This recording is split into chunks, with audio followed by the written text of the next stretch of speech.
Okay, hello everyone. You're welcome to ATP Live and ATP's 5. Hooray! You're welcome to our first Hi, annual online hello. A conference. very good And guess evening to who's you. with me? Hi, hello, Okwe. Hi, Dr. Rena. It's nice to be on the show with you. It's nice to be here. Thank you guys for having me here. I'm so excited to be here at the fifth anniversary celebration. So this is actually the at the ATP fourth annual online conference, and I'm so excited to be part of this because we are living in Conference. times that are very different, and it promises to be an exciting time out. So what do you think, Okwe? Yes, times are different. The new normal. The we new we normal. have to get used to it. We Oh, have to live with it. And that's why ATP is here. Yeah.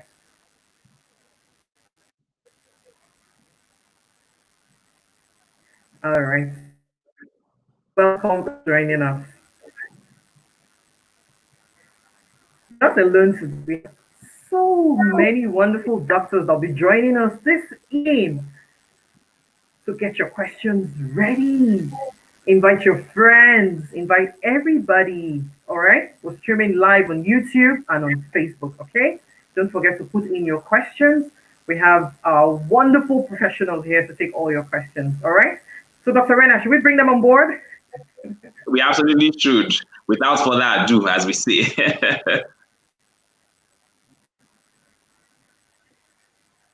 Uh,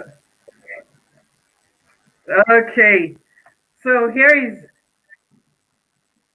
Dr. Azuka. Okay. Okay.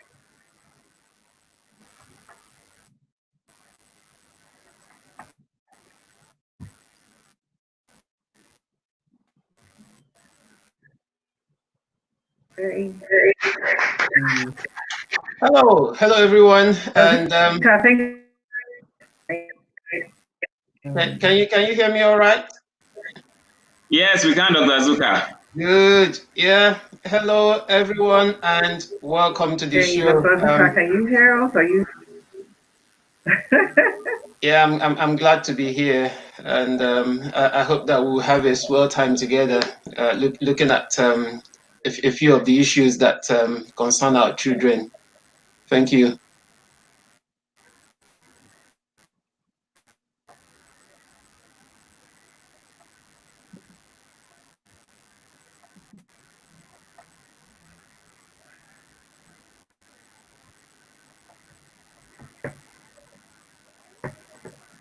Okay.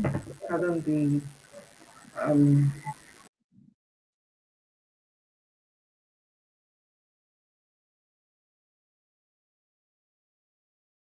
Hello, everyone. I seem to network seems to be misbehaving a little bit, maybe not a little bit, maybe a little more. But I hope that can be resolved as soon as possible. I mean, these are some of the things that can happen when you are dealing with technology, and sometimes technology can be unreliable. But I hope we can get on track as soon as possible. Oh, we're back. We're back online. Oh, fantastic. Yeah, sorry about that. It just froze on me. All right, so Dr. Azuka is here. Dr. Azuka, you're welcome. Thank you for joining us. Thank Thank you, you Dr. very much. Azuka, for coming. Thank you for having me. I'm glad to be here, and hello everyone, and welcome to this show. I do hope that we'll have a good time together, and we'll be able to get further insight into some of the things that some of the issues around childcare, and especially in this unprecedented time. Thank you. Exactly. Thank you. Thank you, sir. All right, so I'm going to bring on Dr. Atinuke. Are you ready?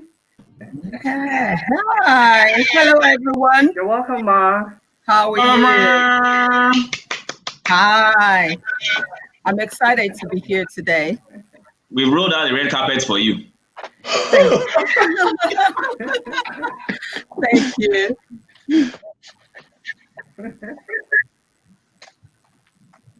All right, so I'll bring on Dr. Ayuk to join us. Dr. Ayuk, you're welcome. Thank Yay! you. Nice to Thank have you here. you.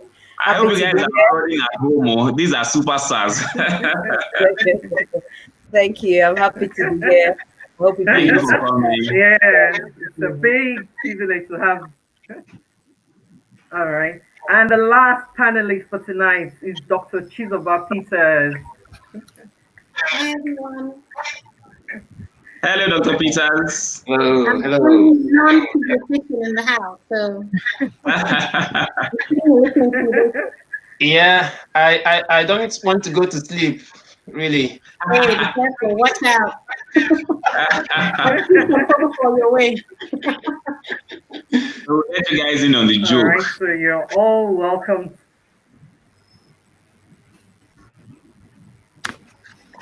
Okay, welcome everybody. So let's get into the business of today.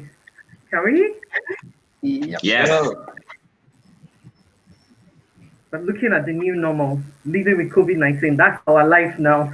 But thank God we have professionals in-house to tell us what to expect, what we need to do, and all the many things we've been hearing. I want to start with Dr. Chinuke. Give us a brief introduction. Just, tell us what COVID-19 is all about. Okay, thank you everyone. And may I just say happy anniversary to ATP Foundation. We're all doing an excellent work. So I'm just going to, let's see if we could share my screen. Okay. Is that possible? I just have, Okay. can you see that? Okay, it's still loading. Maybe I should go on to Dr. Azuka. Dr. Azuka, are you ready for us? Yep.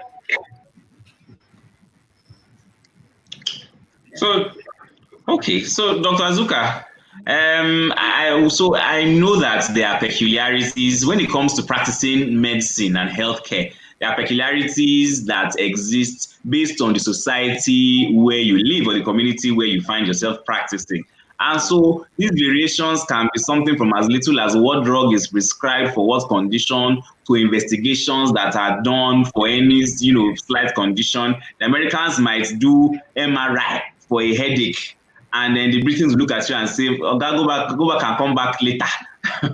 When the headache worsens, so different strokes for different folks. So That's when right. it comes to COVID-19, I know you practice in the UK and you're going to give us a brief bio, what exactly it is that you do. So could you just give us some idea of what the peculiarities, of practicing in this very, unprecedented times, especially when it comes to children, have been with regards to COVID-19? What are the peculiarities of, practicing in the UK in this era?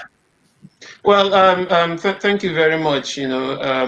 Just like you rightly said, how you practice medicine would depend a lot on where you are and the peculiarities of your environment. But suffice it to say that all over the world, people have been affected in different ways by this unprecedented pandemic that we are all experiencing at this time. And of course, the UK is not left out in this affectation. So we've had to adapt in different ways to the way we practice medicine and how we see our patients. For instance, a lot of consultations have gone virtual. So by virtual, I mean either on the telephone or via video conferences. So different meeting apps like MS Word, Zoom, and other things like that have really come in handy because the whole idea is to try and reduce social contact or rather physical contact as much as possible. So that's the whole idea of the social distancing, and because of that, we've had to try and do as much as we can do without necessarily coming in contact Yeah. with the patients. But then it could be quite challenging depending on what field of medicine you practice. So, for example, Mm-hmm. I mean, child cancer care, where Mm-hmm. a number of the times you would necessarily need to see your patients. See them.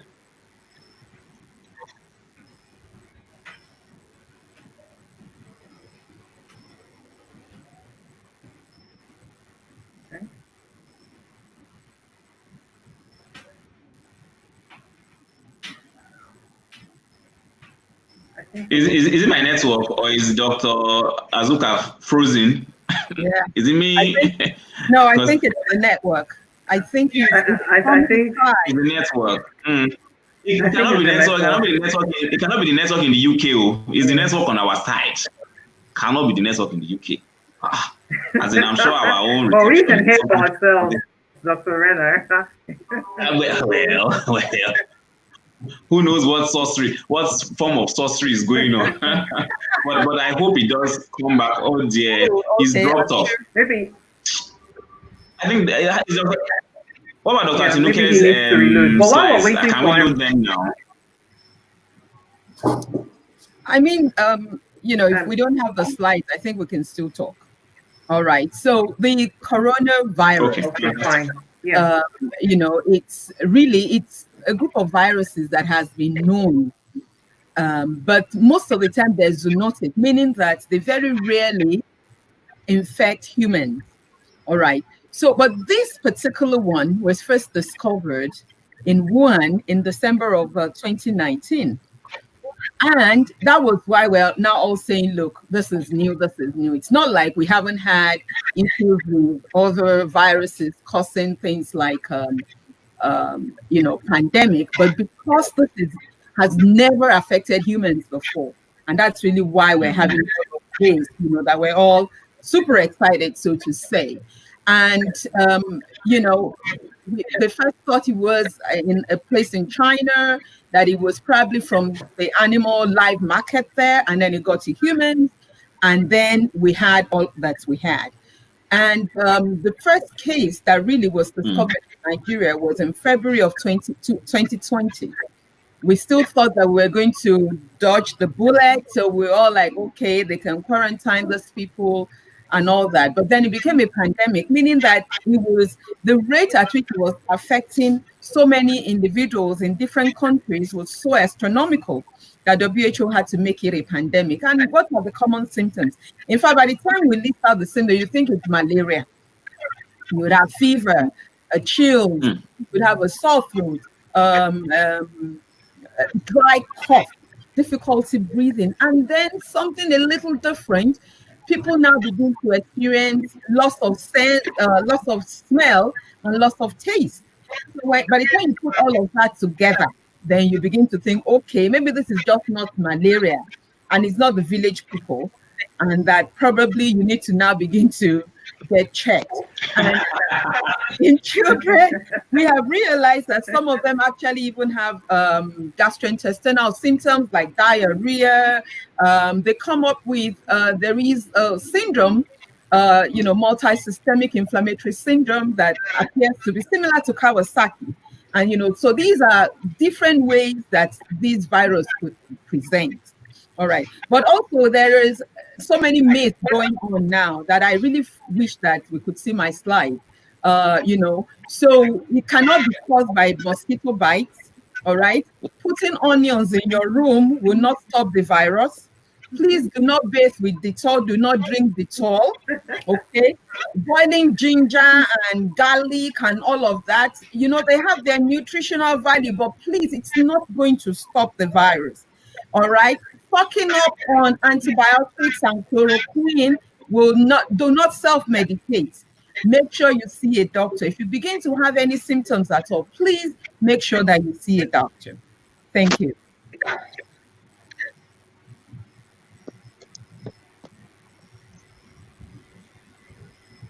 Okay, thank you, Dr. Tinuke. Thank you, everyone.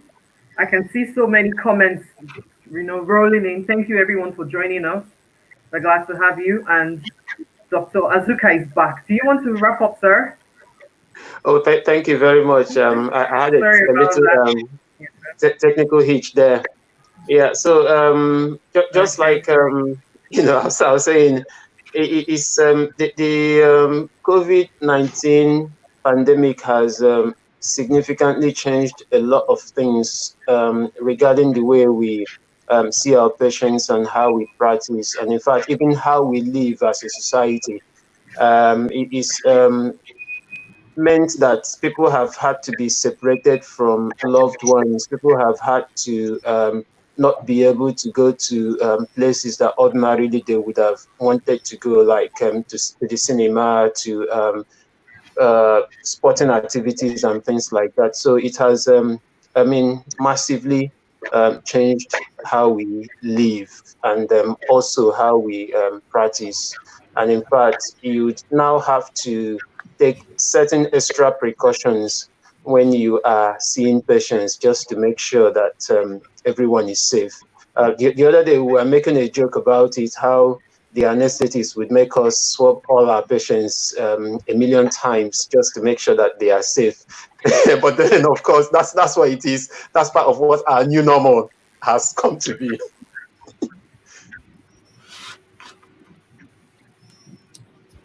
Yeah, but Okay, then, thank you. yeah. Go on, go on. I thought you were Yeah, so done. yeah, again, if you look at the public health aspects of the disease and the response to the pandemic, this is something that has also varied from one place to the other. And of course, the UK also had its own response to the COVID-19 pandemic, which, of course, has attracted different comments, some positive, some negative, some politicized. But suffice it to say that in a situation like this, there are mainly two things you would want to do. You would want to contain the infection wherever it had started. And when you're not able to contain it there and somehow it's found its way into your country or into your society, then you want to see if you can contain it to the very first few cases that have shown up. Otherwise, when you move from that point to the point where you begin to have cases develop or come up in your community who have not traveled to the epicenters, then you are then at a point where what you need to do is to try and delay as much as possible a lot of people coming down with the illness. And that's where it is quite essential, because that way you'll be able to allow your healthcare system enough time to be able to adjust and cope with what is happening. And it is essential also for, especially even healthcare systems in poor resource settings, because they will be overwhelmed. Thank you.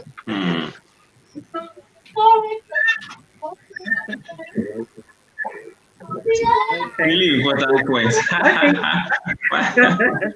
My consistency members are there. They are trying to get onto the show with Dr. Azuka. Once they're around, that's what they do. Expect anything once they're around. Tinuke made a very important point about losing your sense of smell. So I have a colleague who found out that he had COVID-19 because beans, he put beans on the fire and the beans was burning. Like, when he can't, and it was the neighbors that had to come and knock on his door. Your beans is burning. And that was how he knew that he had lost the sense of smell. Yes. He tested and then he went to the isolation center. So burning beans saved him from COVID-19. So, Dr. Ayuk, thank you so much for coming on this conference. It's such a pleasure to have you here all the way from Enugu. So you are, academic, but you also have a public health interest and bias. So I wanted to just find out, in the public health side of things, a lot of parents became very concerned about coming into clinics for their regular follow-ups, coming into the emergency rooms, even coming for immunization. So what has the experience for you been there in Enugu? And what would you advise parents to do right now? Because some people have missed their immunizations already. So what is the way forward when it comes to clinics, attending emergencies, or going for their routine immunizations? Okay, thank you for the opportunity to be part of this year's conference and now anniversary. Let's get to my slide. So we'll remind ourselves of a few things and then look at the UNTH picture and what it is we've been able to put in place. How have children been affected, apart from being infected by the virus? Let's have the slide, please. Okay. Okay, coming up. Okay. So looking at from the public health point of view, we just want to remind ourselves again of a few things where COVID-19 is concerned, we know that children, can be infected. So even though COVID-19 is looked at as affecting more of the adults, that they can both be infected and also affected. What I mean by infected is it's known that children can get coronavirus. Okay, they can get the virus, so it's not just an adult thing. The other bigger question is, can they infect others? It's true that it's noted that most of the infections come from the adults to the children. A few studies have been able to show that children sometimes were the first in households to be seen to have the virus. But so it's not a strong pathway that children are the ones that cause the infection, but they too can be seen as a suspect. That, that can come up. And so, in terms of infection and being affected, children have been affected in several ways. And you have a situation where a lot of illnesses have been looked down on. Diseases like asthma, tuberculosis, some of these things are still happening, they're still occurring. And like you mentioned about immunization, the rate dropped. With this, of course, there are a lot of factors. Public transport, apart from being the scale of the disease, public transport became a difficulty. Even scare for other, even routine immunization, that also affected children. You say social distance, how many children can really stay social distance? Then, of course, there's the issue of wearing mask. How many children can actually keep on mask? Some are even scared and afraid of wearing mask. Okay, so you need to. But if children are 2 years and below, because it can be a source of suffocation, usually you find it difficult to insist that children below 2 years. But okay, those above 2 years can be encouraged to wear masks. It's difficult to enforce. You also have working parents who have had to, after the initial stay-home order, parents have had to go to work. So there's always that issue of who looks after them when they're at home. You have doctors who are working and they come and they have to stay isolation away from their families. So children are affected in that way. And we're talking about, recreation, staying indoors is so difficult for them. The good, the bad, and the ugly about electronics and the vices out there. Of course, now school closure, children are at home, online schooling. Some know what you're talking about, some don't know what they're talking about, some don't have that opportunity to do online schooling. Some teachers are still getting used to the idea of online schooling. All that is, are ways children have been affected. Now, down in UNTH, some things have been put in place. Our outpatient clinics are running now. Okay, when the COVID started, everything was pulled to one place and to regulate movement. Now Mm, we've opened up, people are coming back. Things have been put in place. Emergency room had always been always on, but more measures have been put. People above 2 years are required to wear face masks. The enforceability may not be as strong. When they come to the clinics, precautions to do social distancing have been put in place. The handless ability to wash without touching the pumps and things and taps have also been put in many places to allow parents to be part of washing hands. The rooms where they are seen are ventilated enough. So we have um, routine immunization are ongoing both at the Institute of Child Health and at the main Itukozala, hospital. Those are ongoing as we speak. So the immunization coverage is gradually, coming back to what it used to be. Before you get into ICH, for example, you must wash your hand, you must get a mask. Some of all those things have been put in place to make sure parents even feel safe. Some of the issues that have come up, have been asked about, have been things maybe related to, oh, if they come, will we, catch the virus in the hospital? And we keep giving out those public enlightenment that they can come and we'll take care of it. Masks can be provided or points where you can pick up one and all that. And then again, the issue where we think about should they go back to school and all that, things like that. Remember, because we feel children don't, infect, they're not the main pathway. But we've had societies that have tried to go back to school, like in China, like in South Africa, and some of their feedbacks have not been very encouraging. So you will still tread with caution in thinking about that. But by and large, COVID has come to stay for now till we find solutions. So some of the solutions being thought about are things like the vaccine. The vaccine has undergone a lot of conspiracy theory, the 666 matters, and issues like that. But we know that there have Yeah. been different stages of the vaccine ongoing.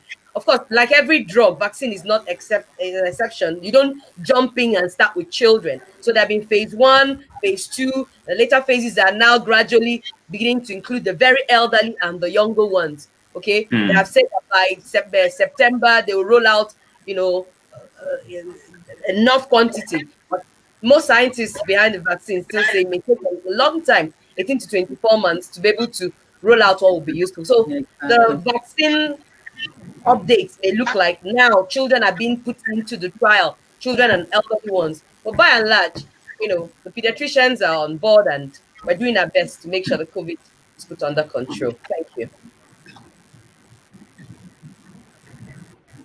Okay, thank you, Mar. Thank you for that beautiful and enlightening presentation. Thank you very much. And I will say, please join us, ask your questions, invite your friends to join us on Facebook and on YouTube. All right, you don't want to miss this show. It's still ATP Sports Annual Online Conference. All right, so Dr. Rena. Yeah. So, Okay, Dr. Azuka is back. oh, fantastic. So thank you very much, Dr. Ayuk, for that really lucid, discussion on, what exactly is going on with the public health sphere and sector. And I think these are very salient points that you've highlighted. And I'm sure you've addressed the concerns of quite a number of mothers here. And these are concerns that have been repeatedly raised in the forums where I have had the opportunity of discussing with mothers. So, Dr. Atinuke, I would like to just, ask you a question about the private sector, because at the end of the day, a lot of innovation is driven by the private sector. Government can only do so much before it comes to its halt. The private sector is very important when it comes to the battle against COVID-19. Now, what has been put in place for safe immunization for children by the private sector? Okay, thank you very much. So at my center, and I believe quite a number of centers in Lagos, we've adopted what we call drive-by or drive-through immunization. And what this means exactly is that we actually made a very conscious effort, because the backbone of pediatrics really is adequate and on-time immunization. So we make sure that we schedule our patients for those immunizations. Now, I can understand in the public sector when you have mass immunizations, but because you're able to schedule them, at least in the private sector.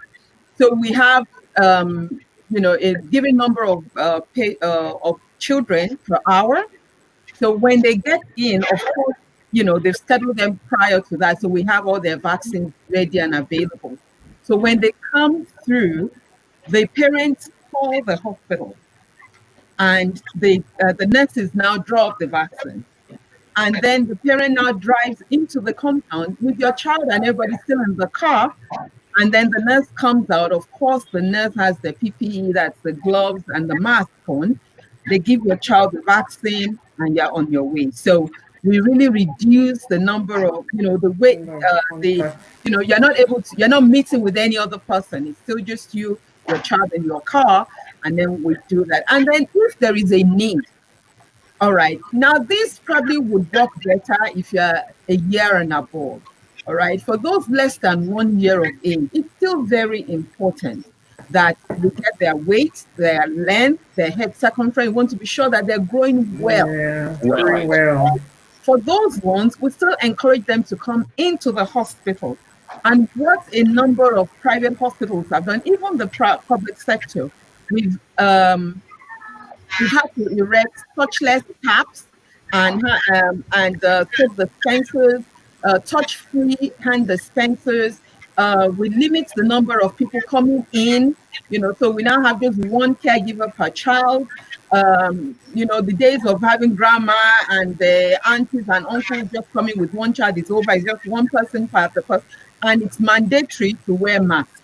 You must wear your face mask when you're in the hospital, so that, and after every patient contact, for us in our hospitals, we decontaminate the area. There is a concentration that WHO has put in place with bleach solution. So we use that to decontaminate after every patient encounter. The nurse, they also change their gloves after every patient encounter. We wash their hands, just to make sure that we make sure the patient is safe. At the same time, we also have to keep the employees safe as well. So we've mounted guards, at least in the front desk, the nursing area, in the lab, the lab scientists, they wear face shields, they wear their PPE. If there's going to be any procedure, that's when the doctor or the nurse, they wear their full PPE regalia for that, all of this. And then we call our parents, we call them, because really, measles is still on, tuberculosis, so many things. So we don't want our kids to miss their vaccines. I understand our fear, but trust me, polio, we were hopeful that we've eradicated polio in Nigeria. It's really important that we get our vaccines and we get it going quickly. Thank you. So please you must make sure you still get your vaccines, and ask your doctors or your hospitals about drive-through. A lot of private hospitals are actually trying to get that going.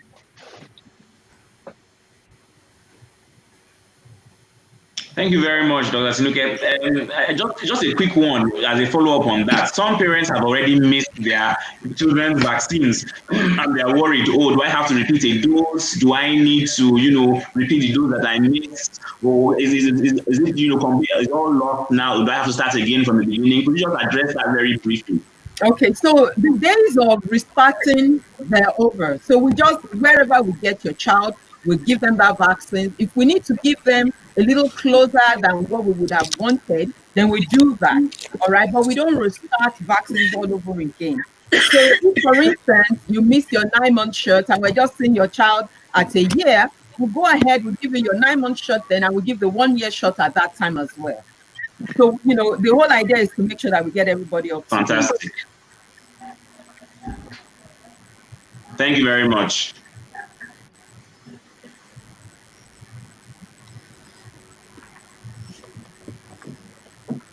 Okay, thank you everyone for joining us. We're still here, the doctors are still here. I want you to send in your questions. All right, invite your friends, invite everybody to join us so that you don't miss out on the show.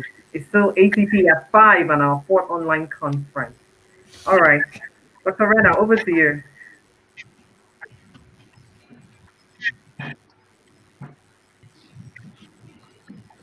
Dr. Rena, are you still with us? Okay, so Dr. Chizoba is keeping us all very awake, which is quite unusual in your capacity. Yes, hello? I'm here. Can you hear me? Can everyone hear me? Yes. Yes.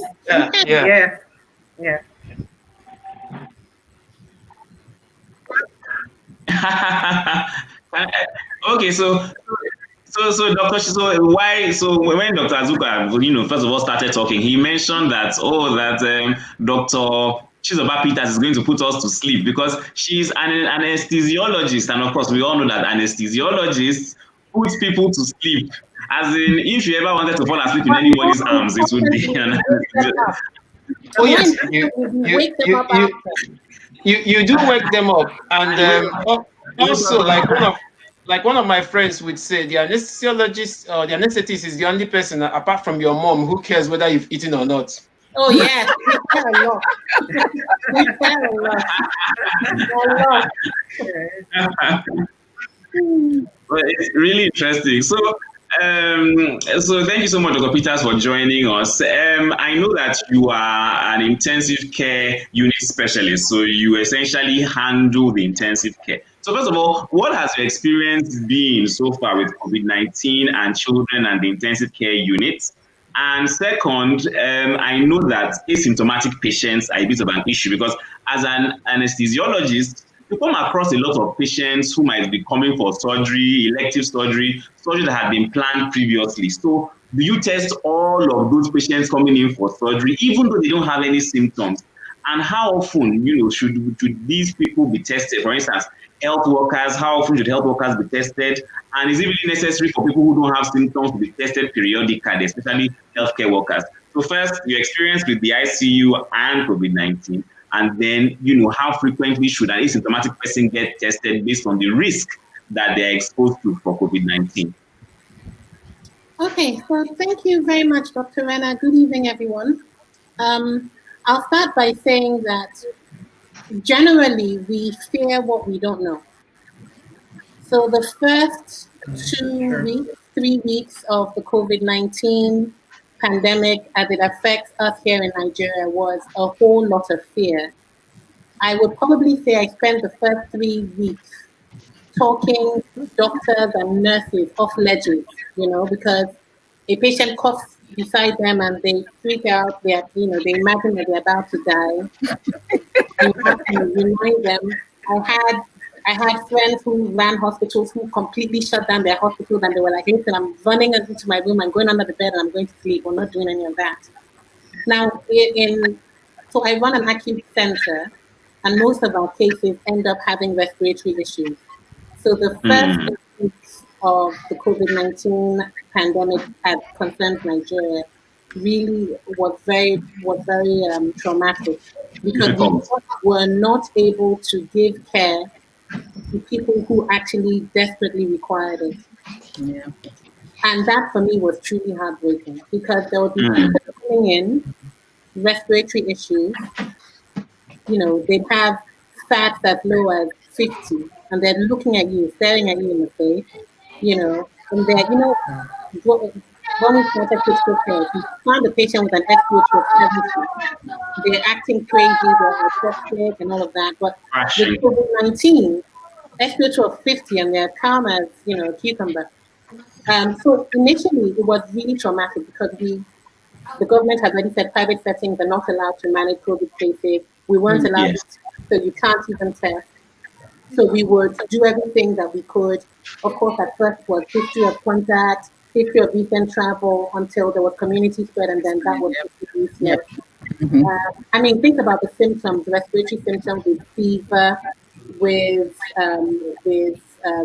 drop low saturation, with a high CRP, and this basically the COVID-19 symptoms can be symptoms for anything in Anything. reality, For anything. everything from sepsis to burns.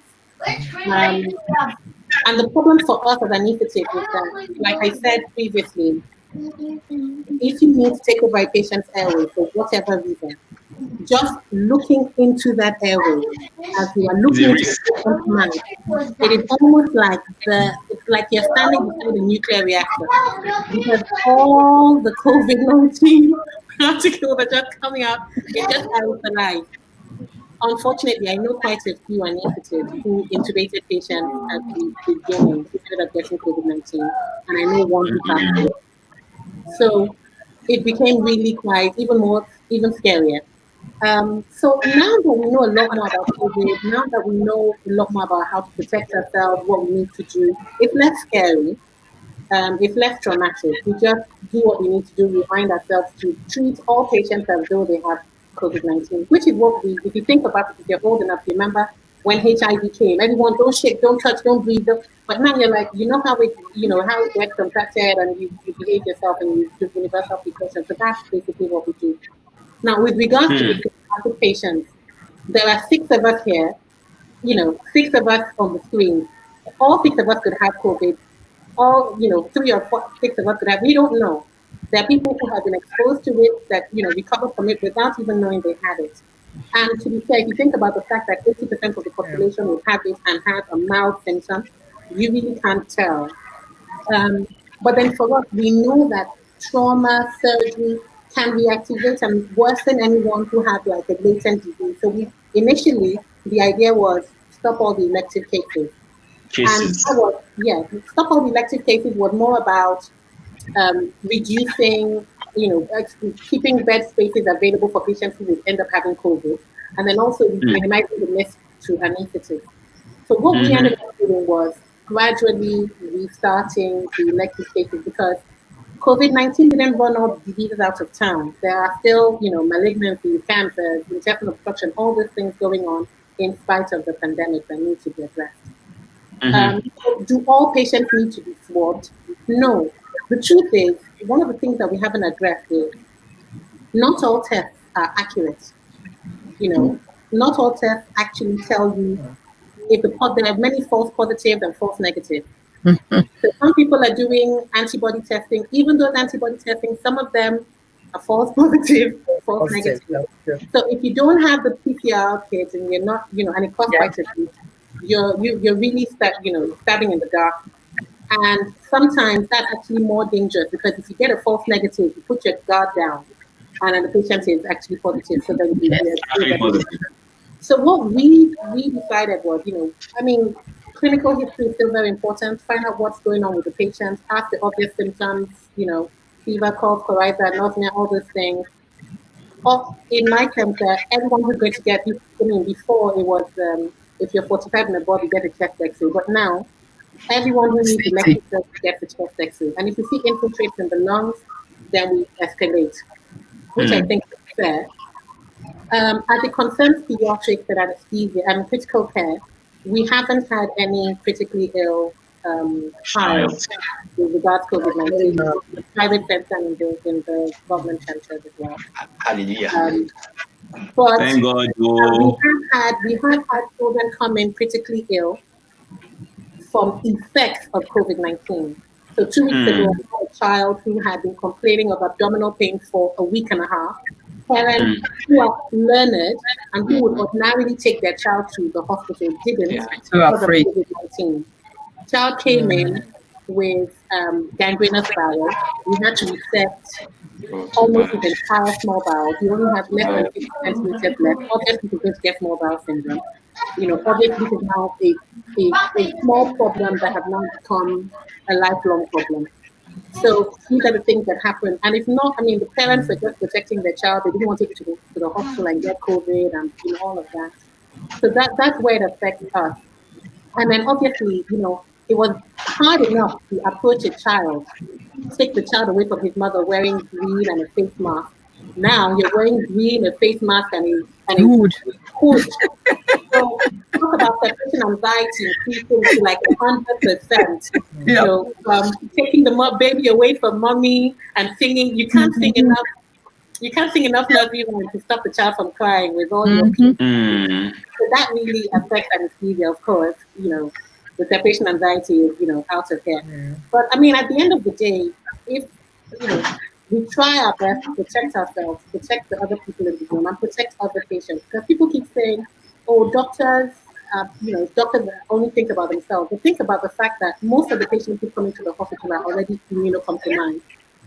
Then you bring one patient with COVID into that hospital, and then who's more likely to get it? The doctor who is fully PPE'd up, or the patient, next to this COVID patient. So we always have to be careful. So swabbing everyone at random is probably not a good idea. We still have to use our clinical judgments. We still have to ask questions, take a good history.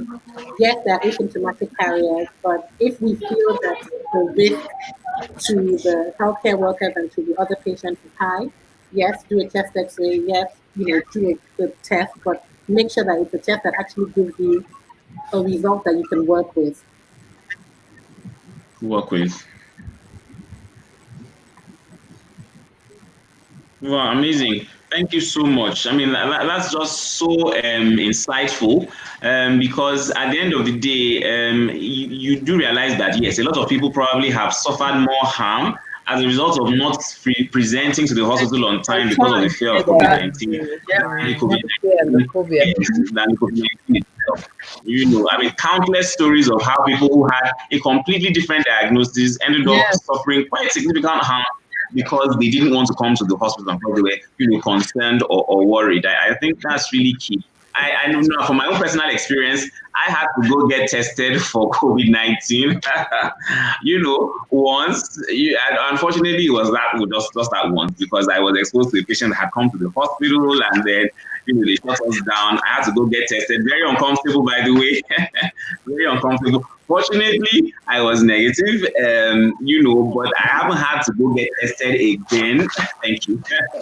Fortunately, I haven't had to go get tested again. So it just happened that healthcare workers are at higher risk. So just before we go forward, I would like to just give a round of applause for not just healthcare workers, but for people who are keeping social distance, who are wearing their face masks, who are using their hand sanitizers.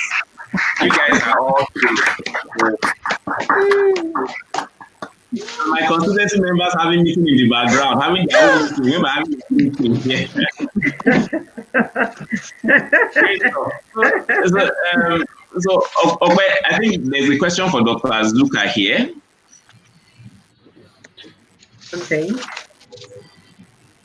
Okay, so Dr. Azuka, so this is regarding COVID-19 and why children aren't as severely affected as adults are. So I mean, it's clearly obvious. While children can be infected and affected, as Dr. Ayuk has said, why does it appear as though the infection doesn't seem to be so severe in children? Well, I would start from what is already known, which is what you've mentioned, that when children are infected with COVID or with coronavirus, that they don't tend to have severe infection.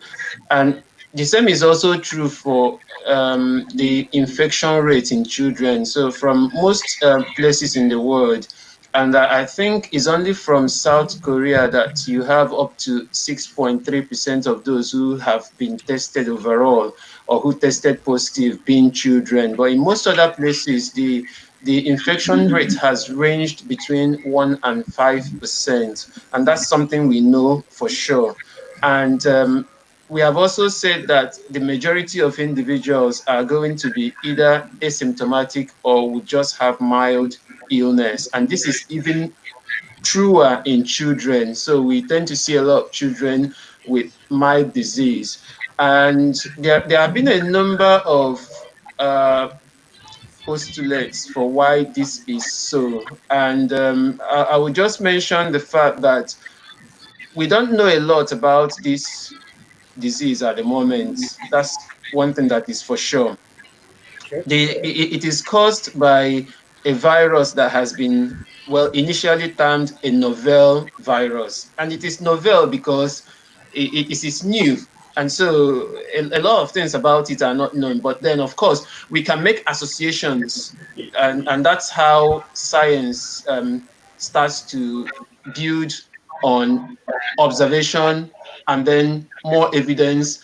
Then we can eventually say that this is for sure the reason for what we are seeing. So some of these explanations, possible explanations, is that one, children may not be as exposed as adults. And that's because children may not be in those kind of situations where adults would be, where you get exposed to a high amount of the virus. So for instance, say healthcare workers are adults, obviously, and healthcare workers are the front line, and they get exposed every now and then to potential individuals who might be infected. And when the more you're exposed to potential individuals who might be infected and you're close to them within the 2-meter distance and for more than 15 minutes, then it means that the chances are higher for you to pick up this virus. And how you manifest the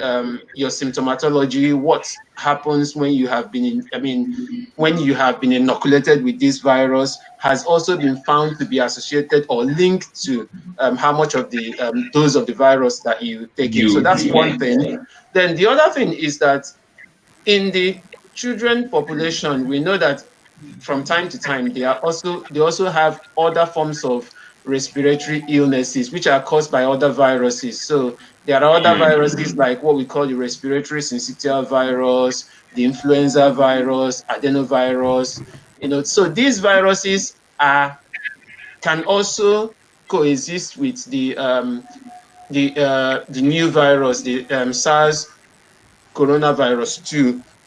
Yeah. And when that happens, it means that there will be that sort of competition between the two viruses, which will be a benefit to the host, because it means that the other virus competing with the novel coronavirus would make its replication less effective. And so that's one of the theories that has been put forward as well for why children may not be severely affected. Then the other one is that, of course, viruses cannot replicate if they don't get into the host cells. Yeah. And so these viruses need a receptor. And by a receptor, we mean something on the surface of our cells to let them enter into the cell for their replication, and then they can then trigger the response from the body, which is what manifests as the disease. So it has been found out that the receptor that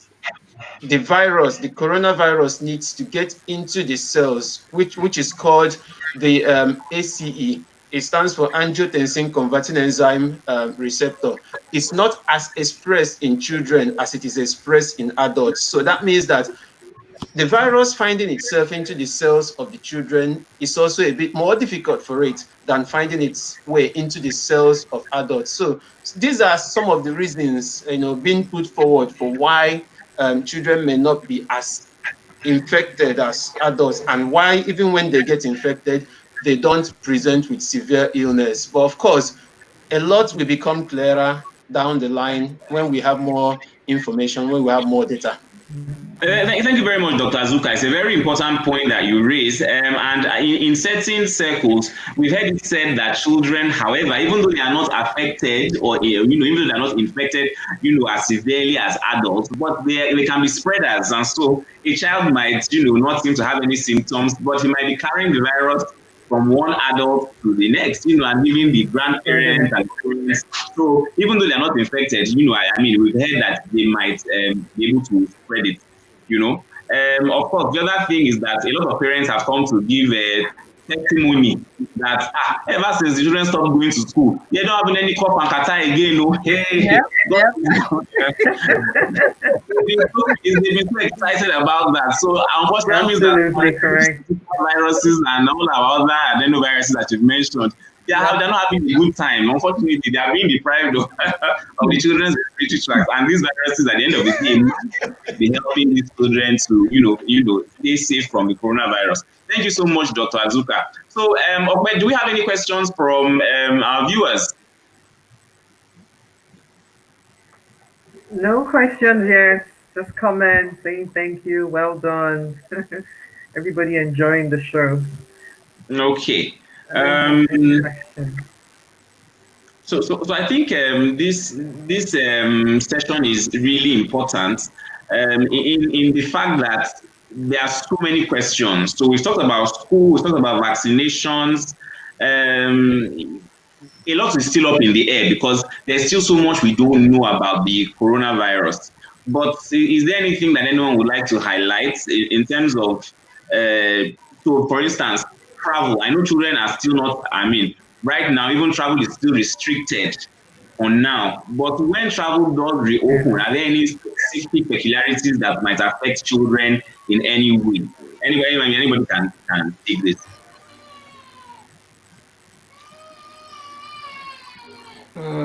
Well, yeah. Talking about travel, of course, and probably also going back to school. I think everything needs to be done in a sensible manner. That's the important thing, because we want to make sure that we are safe. We want to make sure that the children are safe as well. And of course, controlling children and getting them to observe social distancing is something that is not as easy as getting adults to observe social distancing. So it's very hard.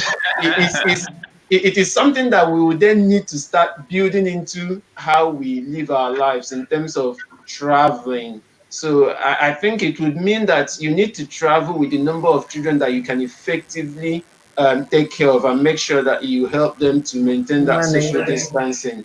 Otherwise it gets out of control, and then becomes a difficult situation where they are too close to others. Closer than you would want it to be. Closer than to be. Yeah. I worry especially for air travel, because with air travel, then. you know that it's going to be because essentially the airplane is like okay, fantastic. So you can take the question. Okay, so that's from Nzelu. Good evening, doctors. Can you share your experience with the post-inflammatory syndrome seen in children? I mean the Nigerian perspective. I'm not a doctor, so I don't think you understand the question. Well, that's the Kawasaki-like syndrome that I was talking about. Well, in our center, we've only seen one child who really was, and was much earlier during the diagnosis in March, but did not fit the typical post-inflammatory syndrome that we talked about. He actually came in with a pericardial effusion, all right, and ended up testing positive for COVID. But otherwise, we haven't had any. I don't know if Dr. Ayuk in the public sector, if they've seen any child with the post-inflammatory syndrome. No, the truth remains that because children really don't get hit hard, most of the children we've had, like the 15, 16-year-olds that had come to our treatment center in UNTH, those were mild symptoms. They were discharged without any, severe effect. Just that they tested positive, were kept giving our regimen the full thing. And within a day or two, they were okay, oxygen saturated, everything was okay. So usually children we have met so far who tested positive were all mild and didn't really have any of the severe forms of COVID. For COVID. That's interesting. I find it interesting. I'm thinking about the situation in an isolation center. So if a child for instance, a 4-year-old has to be admitted into an isolation center, they have to be admitted with a caregiver. So in my head, I'm just wondering what it Thank you. look like. How do you treat? You test the caregiver as I'm sure you have to test the caregiver as well. How do you go deal with that dynamic of having a caregiver in the isolation center with the child? It is a difficult one to think about.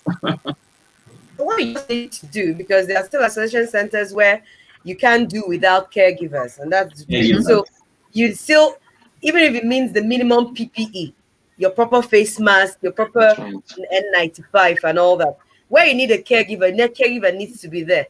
There are a lot of ethical questions and ethical issues that surround caregivers and COVID positive patients, but where you can't help it, you protect them as much as you can and be As able much to as you get can. support. Yes.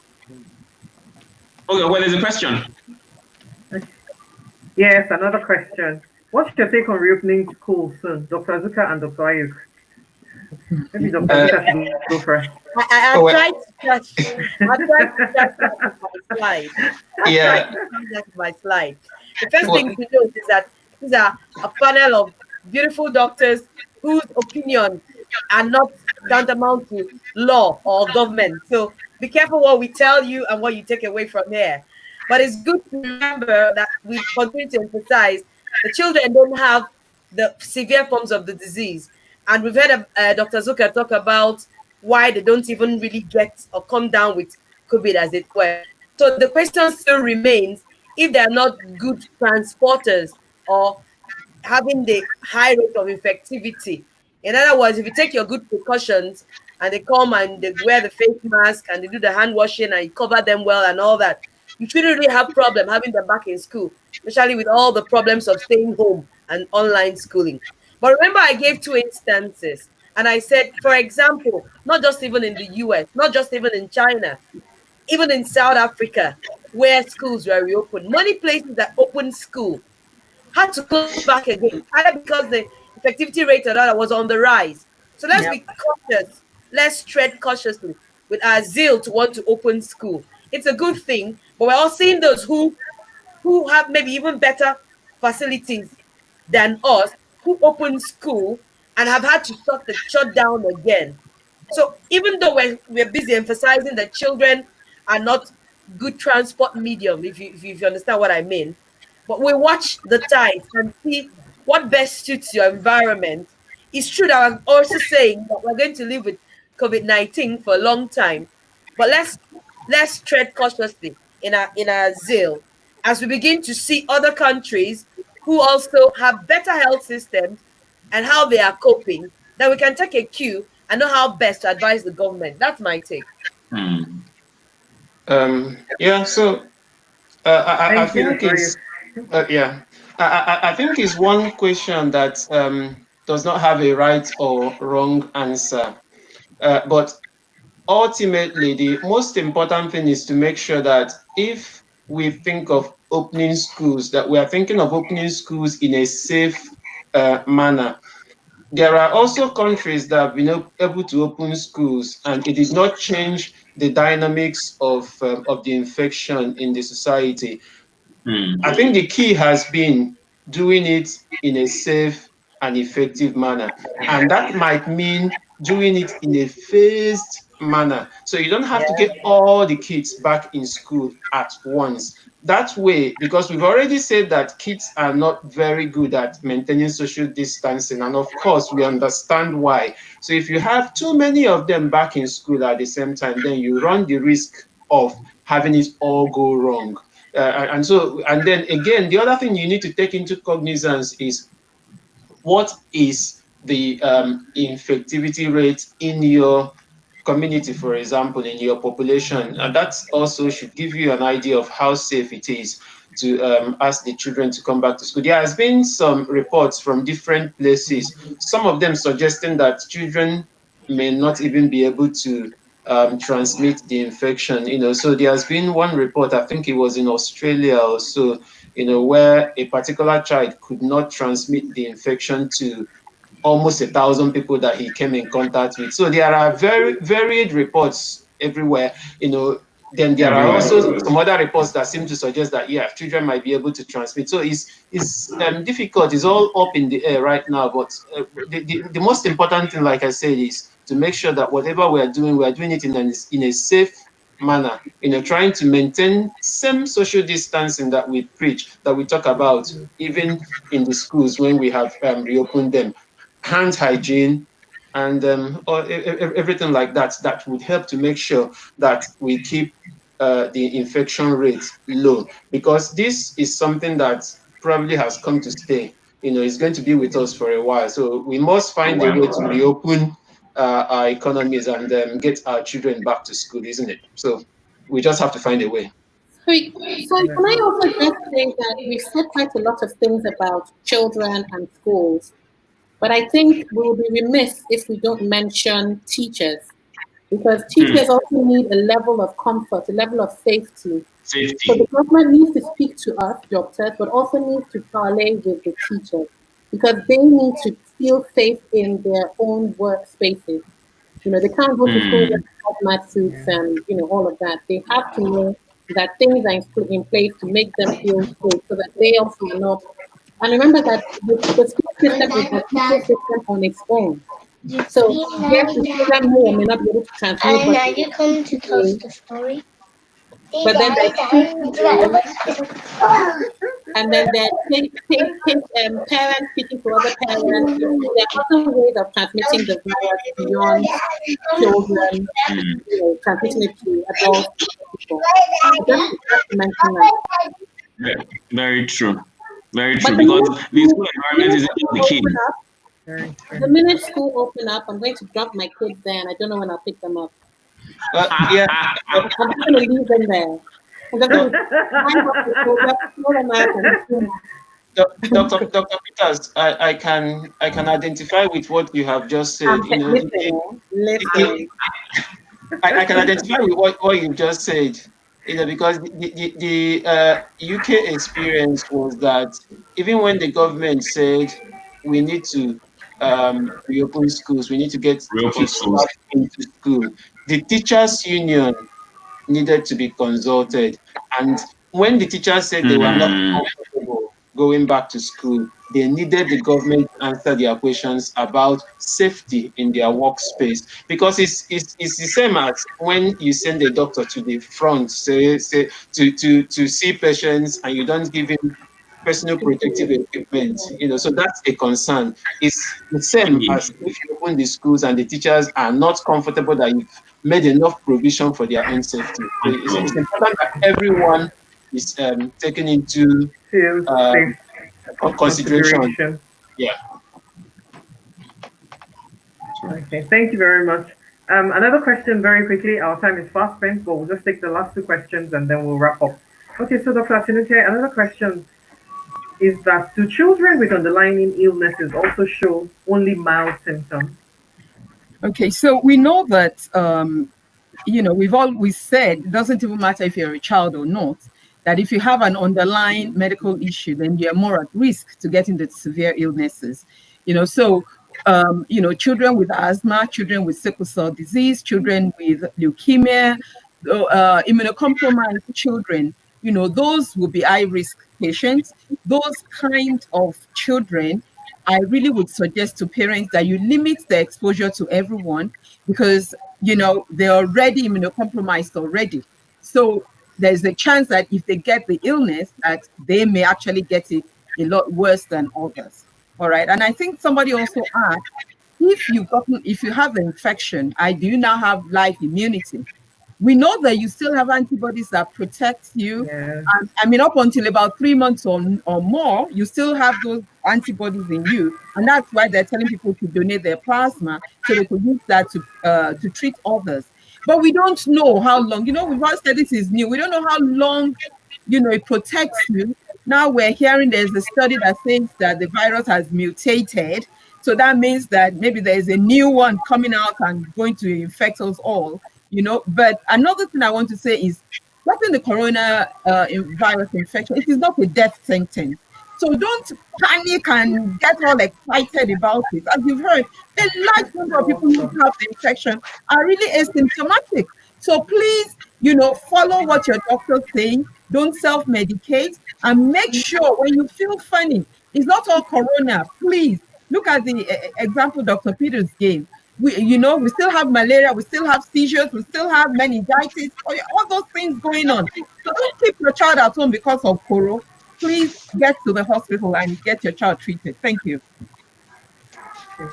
Thank you, Ma. Okay, the last question very quickly. It's a very long question, so I don't want it to cover the faces. But I'll just read the last part. It says that please educate mothers on how to protect their children, especially infants, from contracting and spreading the virus. So what are the measures they can take to protect infants especially? Dr. Ayub, would you like to take that? Yes. If you can you put up my slide, the very last page?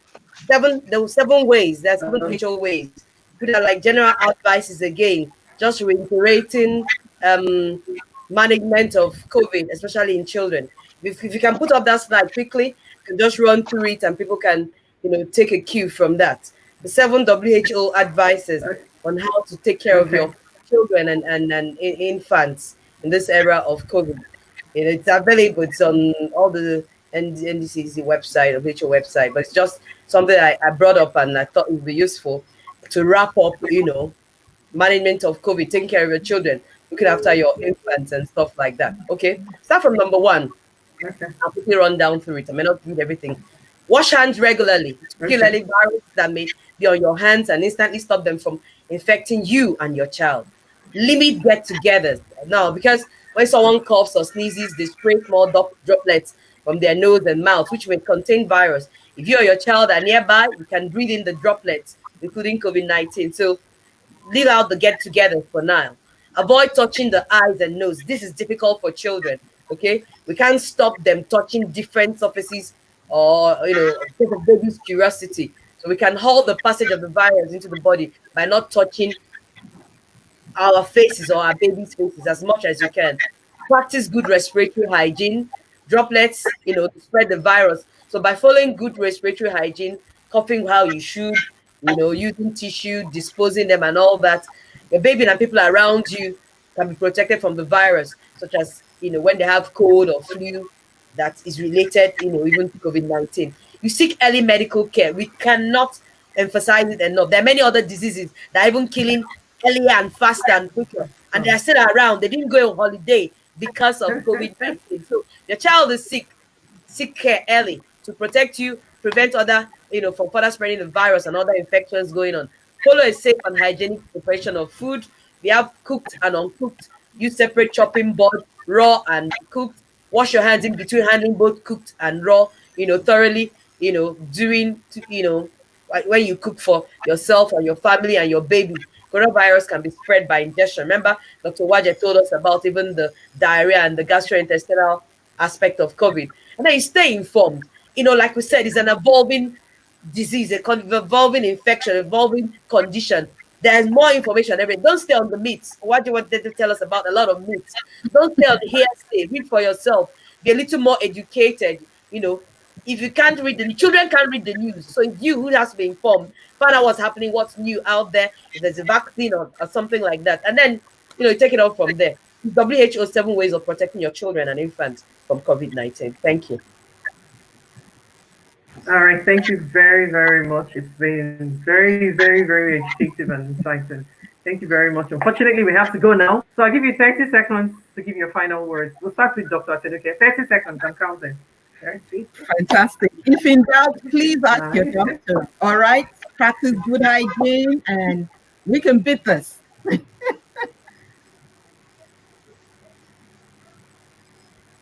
I'm done. Dr. Chizoba, 30 seconds. Oh, please stay safe. And the anaesthetic is the best doctor. Dr. Azuka. Dr. Azuka, your turn, 30 seconds. Well, we can win this war, but we all have to work together, and make sure that we are all keeping safe. Thank you. Okay. Thank you. Dr. Ayuk. So stay safe, stay positive, stay informed, and keep your children immunized. Okay, thank you. All right, thank you all so much. Thank you for joining us. Thank you very, very much. We appreciate you. Congratulations, ACP. It's still our 5th anniversary, so join us for the rest of this week. More and more and more exciting shows will continue. All right, Dr. Rena, final words. Oh, thank you, everyone. Thank you so much, everyone, for joining us. Doctors, viewers, I hope the world can go back to something that resembles something close to normalcy because I'm missing Saturday party jollof. Personally, I'm missing Saturday party jollof. I'm missing the one best. So, Corona should just go as soon as possible. But please stay safe. Please stay safe. Thank you. All right, so thank you. We have to go. Bye-bye. Join us tomorrow, same time. Bye, everyone. Same social media. Bye-bye. Bye.